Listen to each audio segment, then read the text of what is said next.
عاقبت بخیری کیه؟ یعنی مقصود از عاقبت بخیری چیه؟ تعریف عاقبت بخیری چیه؟ عاقبت بخیری رو تعریف شدید در کده که عمر انسان مجموعی، یعنی یک مجموعی از لحظات است.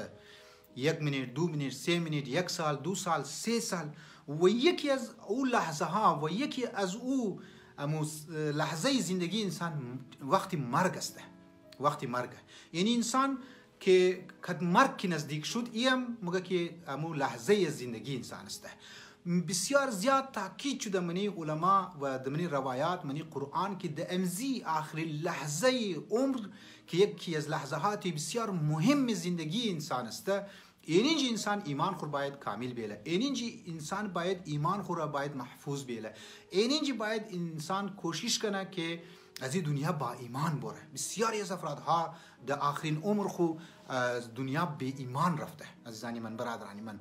لذا مقصود عاقبت بخیری میه که انسان تلاش کنه در ازو لحظه جان کندن از این دنیا با ایمان بره. این مقصود از عاقبت بخیری. 2 استپ شد. یک استپی شد که 4 افراد نسبت از یعنی عاقبت بخیری متعلق به 4 افراد است. یکشی گفتم که اهل بیت است، یکشی کفار است، یکشی اونایی که شروع هدایت داره باز آخری مور طرف عاقبت شرعی. یکی از افرادها اول عاقبت شر بودن، یعنی زندگیش شر بودن، در راه هدایت نبودن، از او بعد مورن طرف عاقبت بخیری. این یک استپ بود. دوم استپ مقصود از عاقبت بخیری یعنی چی؟ گفتم آخرین لحظه رو باید مد نظر داشته باشی. انسان باید تلاش کنه، انسان باید توجه داشته باشه، انسان باید همیشه محاسبه خو کنه که خدای نخواسته از این دنیا ما عاقبت شر نرم. این 2 استپ. سوم استپ مای در قرآن توق منی که در قرآن چی گفته در سلسله عاقبت بخیری و اهمیت عاقبت بخیری که شما در آخرین لحظه باید از این دنیا با ایمان بری. شما تو که چند آیه را ما در خدمت شما میخوایم بیان کنم. یکی از آیات بسیار مهم چی میگه؟ مستقیم عاقبت بخیری را معنای شیر که سبریز شما میرسندنه. یا ایها الذین آمنوا اتقوا الله حق تقاته ولا تموتن الا وانتم مسلمون. ای کسانی که ایمان آوردین هم گناه هم طور که حق تقوا و پرهیزگاری است، تقوا الهی اختیار کنین. امو تر که تقوا الهی را خواسته خداوند متعال، امو تقوا را انجام بدی. بسیار بعضی انسان ها ظاهر پسند هستند و به ظاهر دعا میخوانند، به ظاهر ماتم مونن، به ظاهر نوها میخوانند، خدا نخواسته ریاکاری مونه. اینا را میگه تقوا. تقوا یعنی واقعا برای پروردگار علم. بعد از آخریش چی میگه؟ ولا تموتن الا وانتم مسلمون.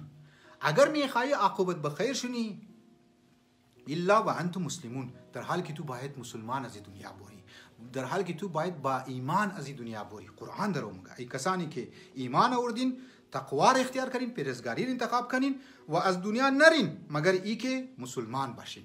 دیدی قرآن هم شما را تاکید منزانی من که از این دنیا باید شما با ایمان برین.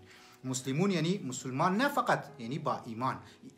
پس باید تلاش و سعی کنی که تا آخرین عمرمو گواهی ایمان را نسبت به خدا، نسبت به اهل بیت، نسبت به نبوت، نسبت به قیامت مو باید اینا را حفظ کنی ازانی من. یک. 2 در قرآن وصیت ابراهیم علیه السلام به فرزندانش هم درباره عاقبت بخیری بیان شده.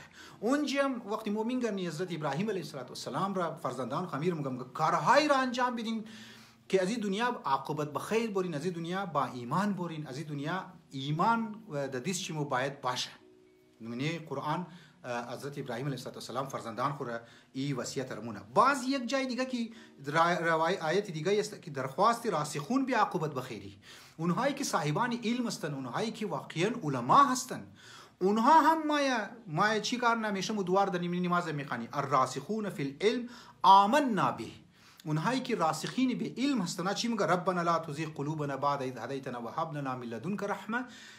خب تا اخیره که استموره اینجا هم میگه که خدایا تو وقتی که مرا هدایت دادی، وقتی که تو مرا در راه راست آوردی، تو وقتی که مرا در راه نیک آوردی، تو وقتی که مرا در راه اهل بیت آوردی، وقتی که تو مرا در راه مستقیم آوردی، دیگه از او بعد خدایا مرا تو در راه بد و در راه ضلالت و در راه گمراهی که است نبر.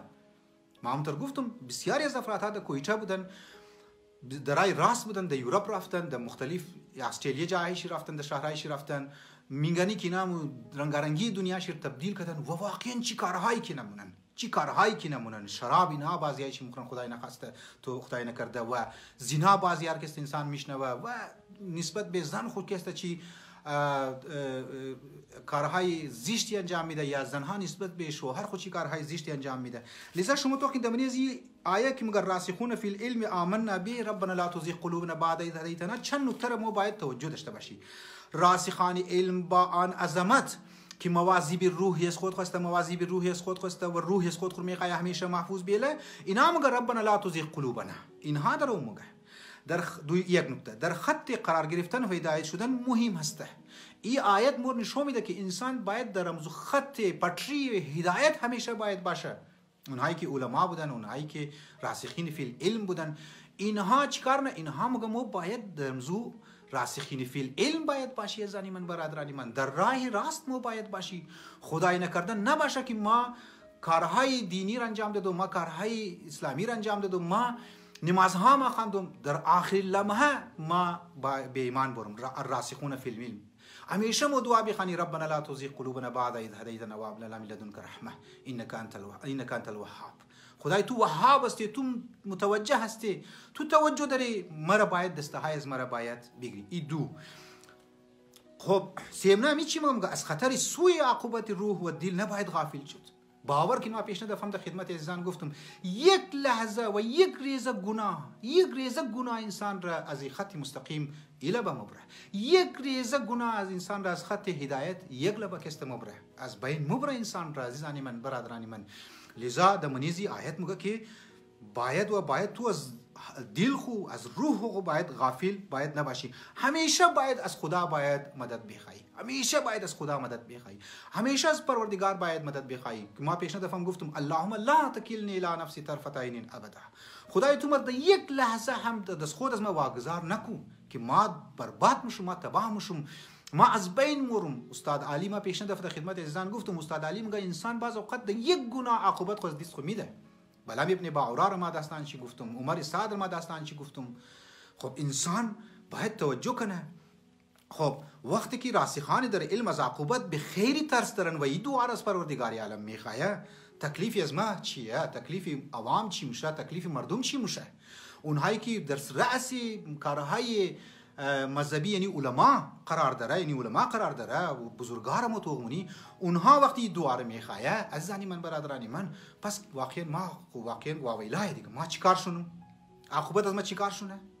عاقبت از ما واقعا چیکار شونه؟ ما از دنیا در کدام صورت میخوایم برم؟ اگر ما برای قیامت ایمان دارم، اگر ما برای خدا ایمان دارم، اگر ما برای معاد ایمان دارم، اگر ما برای عذاب قبر ایمان دارم، اگر ما موت رو ما مفهمم خبر دارم، عزیزانی من برادرانی من، پس ما باید توجه کنم. الراسخون فی العلم درو میگه که خدایا تو مرا عاقبت مر بخیر کو. این که است نکات را از این آیت ما شما مفهمی. لذا ما باید کوشش کنی اعمالی از ما با معرفت باشه، اعمالی از ما با بیداری باشه، اعمالی از ما با کست ما توجه بدی. یک روایتی عجیبی ما در خدمت شما میگم، قرآن کست آیات زیاد است، ما دیگه زیاد ناره رفشت نمورم. روایت مورد دیگه است، ما این روایت یک روایتی عجیبی واقعا ما خواندم. واقعا دیروز که بعد مطالعه میکردم در خود بیخی پریشان شدم. گفتم برم که استاد این روایت رو بیدم که خدایا این روایت ای استاد این روایت رو که رسول خدا گفته این یعنی چی؟ بسیار عجیب روایته درباره عاقبت بخیری از رسول خدا نقل شده. رسول خدا چی میگه؟ خوب توجه کنید زنی من. ان العبد ليعمل عمل اهل النار وانه من اهل الجنه وانه ليعمل عمل اهل الجنه وانه من اهل النار وانما الاعمال بالخواتم. بسیاری از انسان ها عمل شرکی توغمنی عمل جهنمیه. بسیاری از انسان ها که وقتی توغمنی عمل شرکی توغمنی عملی آتشی است. یعنی انسان عمل شرکی توغمنی مگه جهنمیه، لیکن مگه و انه من اهل الجنه. لیکن وقتی توغمنی رسول خدا چی میگه؟ از اهل جنت است، از اهل بهشت است. یا رسول خدا گناه درومونه، یا رسول خدا او درو معصیت درومونه، یا رسول خدا او درو خدای نخواسته گو طرف ناموسی مردم توغمونه، غیبت درومونه، چغلی درومونه. شما درو میگین که عمل چی؟ عملی آتشی است، نار است، لیکن از اهل جنت است. باز چی میگه؟ و انه لیعمل عمل اهل الجنه. بازیار متوغمنی عمل چی؟ عمل بهشت است. واقعا انسان بعض انسان هر توغمنه مگه علمی بهشتیه، بعض انسان هر توغمنه مگه علمی اهل بهشت است، اهل جنت یعنی میه. این که اهل بیت محشور میشه. این این تقرب پروردگار عالم را حاصل کرده. بعض انسان ها را واقعا انسان توق منه در زندگی خو، لیکن چی میگه رسول خدا؟ و انه من اهل النار، او از اهل النار است، او از اهل آتش است، او این عذاب است. و انما الاعمال بالخواتیم. خدا رسول خدا میگه اعمال که است معیارش است که از این دنیا تو در کدام صورت موری، از این دنیا تو در کدام صورت موری. بسیار از انسان ها هست عمل خوب انجام میده، زنی من کارهای نیک انجام میده، نمازهای خور میخوانه، لیکن در آخرین عمر از بین موره. و ما گفتم مقصود از عاقبت بخیری میست که آخرین لحظه از عمر مو از این دنیا باید با ایمان بری. و معلوم نیه که او آخرین لحظه کی باید، امروز باید، امیالی باید، امیال که شما درو گوش مونی نیامه درو تقریر مونم یا سخنرانی مونم درو گبهار درو مگم آخرین لحظه عمر از ما باشه. دمزی حالت ما باید با ایمان برم. ما اونو چم کامیاب شدم، ما اونو چم که است مگم که ما من اهل الجنه هستم. برای تفسیر از این حدیث یک داستان بگم که واقعا انسان متوجه میشه. هارون رشید را خبر دارین که چی ظلم های نکرد. امام موسی کاظم علیه السلام را د چی رنگه او شهید کرد، زندان 14 سال که است انداخت یا 7 سال انداخت من زندان، بسیار تاریک زندان. یک روز هارون رشید ما گیری فوزیل ابن عیاض که بسیار یکی از عرفا بوده، فوزیل بسیار یکی از شاگردان مهم امام صادق علیه السلام و امام موسی کاظم علیه السلام بوده، عارف بوده و بسیاری از مطالب عرفا از امزی بزرگوار د علما رسیده. هارون رشید مورا گرشیم فوزیل ای را سناو میده هارون رشید را چیکار مونی، فلان مونی، گناه مونی درو، معصیت درو مونی، از بین درو موری تو درو، چرا برای شیعه ظلم مونی، تمام کارستانیای شیره، تمام کارهای بد شیره، زشت شیره، پلید شیره گریه گوشزد مونه هارون رشید را. هارون رشید اینقدر گریه مونه، اینقدر گریه مونه بیهوش مشنه. باز د هوش ما باز مگه ای فوزیل مرا نصیحت کو، باز شیره فوزیل نصیحت مونه، باز بیهوش میشه، گریه مونه، بیهوش میشه، د هوش ما چندین بار تکرار مونه از ظالمان. اینیر مگه عمل بهشتی هارون رشید. هارون رشید گریه شی اما بیهوشی شی نسبت به واعظ و نصیحت را گوش مونه درو، بیهوش میشه درو از ظالمان.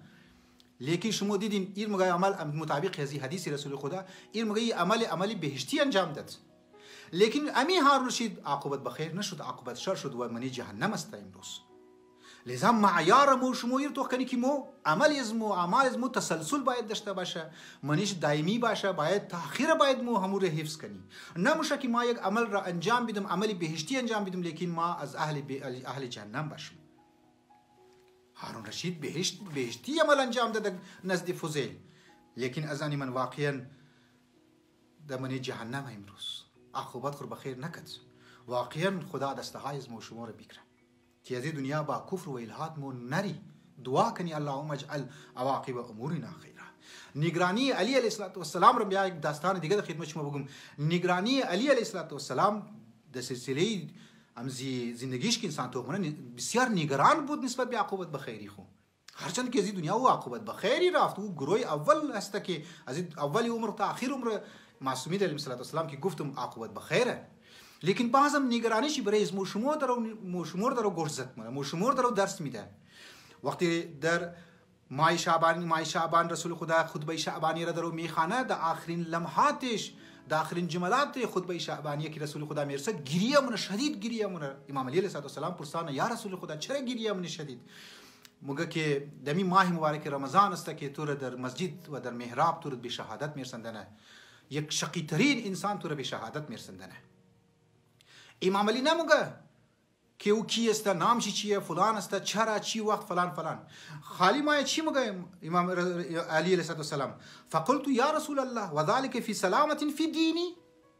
وقتی که او نفر مرا فرق مرا میزنه حمله مونه بر ازمه و مرش میخوای شهید مونه و زخمی مونه در مسجد، آیا چی مگه ذالک فی سلامت من دینی؟ آیا واقعا ما عاقبت بخیر از دنیا که استمورم؟ رسول خدا مگه نعم. شما تو در آخر لمحات زندگی چقدر اهمیت داره که انسان از دنیا عاقبت بخیر بوره. امام علی علیه السلام نگران عاقبت بخیری است زنی من. و ما در خدمت شما گفتم، ما 4 گروه را ما گفتم که بعضی از انسان ها عزیزان من، برادران من، ایر توجه کنین، اونهایی که در یورپ میشنن، اونهایی که در استرالیا میشنن، اونهایی که در دیگه جاها رفتن، توجه کنین که شما را رنگارنگی دنیا بازی نده. شما را ظاهری آزادی دنیا شما را بازی نده. او ملک ها بگین اینی بهشت است، اینی دنیا هست، اینی رنگارنگی است، اینی این که است مادی گرایی است، بیا دیگه لذت اٹھاو، نه آخرت است، نه عذاب پی قبر است، نه قیامت است.